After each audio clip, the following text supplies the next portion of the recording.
Hi, welcome to my tip of the month number 6. Today we're going to be talking about shimmies, something we all love to talk about. Shimmy is something that everybody likes to do in their own way. It's very important that you do so because it's a movement that is not standard for everyone.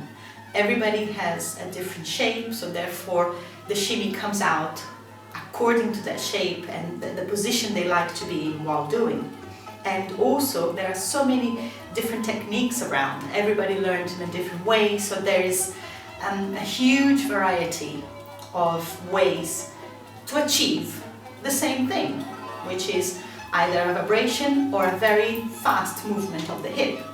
I have a particular way of doing that works really well for me, and it works best for me because I am able to do other movements with it. I like to think that a shimmy is a layer, not a movement by itself. It's very rare to have sounds that just vibrates without changing melody. So therefore, you can't just stand there and shimmy. However, in the beginning, you have to learn that in order to be able to then change and add other things to it.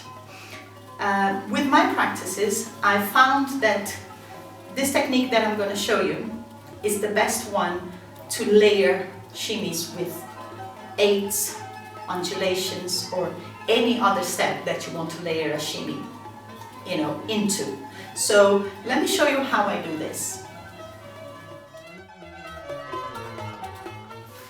My personal way to do the shimmies starts with placing the weight on my heels. So my weight is at the back of my body, not too far so that I lose balance, well distributed a little bit in the middle, but sitting on your heels, so there is no weight on the tip of your toes. Okay, so you're not there. I'll turn aside so you can see in the mirror. So you're not there, you're sitting right back. If you were to lift your toes, you could even do that and still do the shimmies. Okay, but you have to find the right amount of weight so that you feel balanced and not really pushing yourself and having to lock yourself, because that will lock the shimmy and it will defeat the purpose. Okay, so the idea is to go back so that you can sit on your hips and then relax it, not tense it. Okay, because this will create a nice chilled position so that you can do the shimmy for a good length of time. Okay, also you will need to do the figures of 8 with it later on, so you want to get in a position that you can do everything. Okay, so go back a little bit, sit on your heels. You don't have to lift your toes, but if you find it difficult to put the weight in the back, then do lift your toes, just so you get used to it. But I'll keep my toes down for now. So weight back, relax, not tucked in, not pushed out, just center. Once you have done that, you want to create the shimmies from the legs so that the hips are free to do other things. This is the first form of it. I will show you two. So the first one, relax your thighs, then press your heels into the floor and alternate your knees, front and back, until you can get a gentle vibration. You want to increase that, you press harder, relax more, and more movements from the knees. A lot more motion from the knees if you want to get this much vibration. Or you can make it smaller movement from the knees, less pressing into the floor.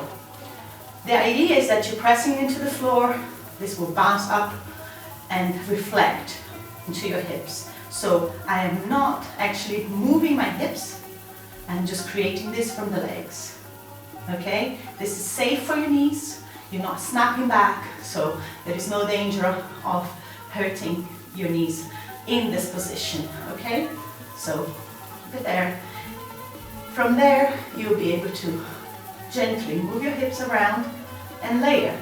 And that's what I meant about the shimmy being a layer, because you are able then to do other movements.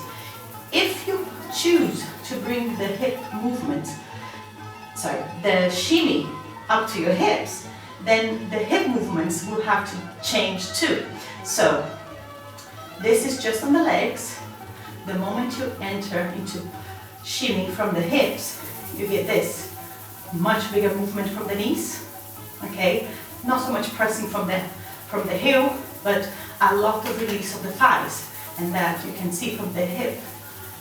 Here you get that motion up and down, up and down, up and down. Now, doing figures of 8 with this, not so attractive, sometimes necessary, but most of the time you can get the same effect with the vibration. So while you're doing the vibration, press into the floor, not much hips, more 8s. Can be done all directions actually. Play around, circle. I'm lifting the toes so that you see the weight is right back.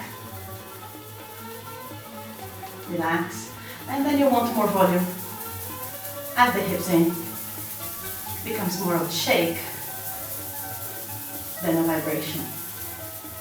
So you have two volumes. You have the vibration and you have what I like to call wobbly hips. They are lovely, friendly, fun, and create a beautiful variety of sounds. I hope you enjoyed this posture. I hope it helps you increase the volume of your shimmy, and see you next time. Thank you for watching, and don't forget to subscribe.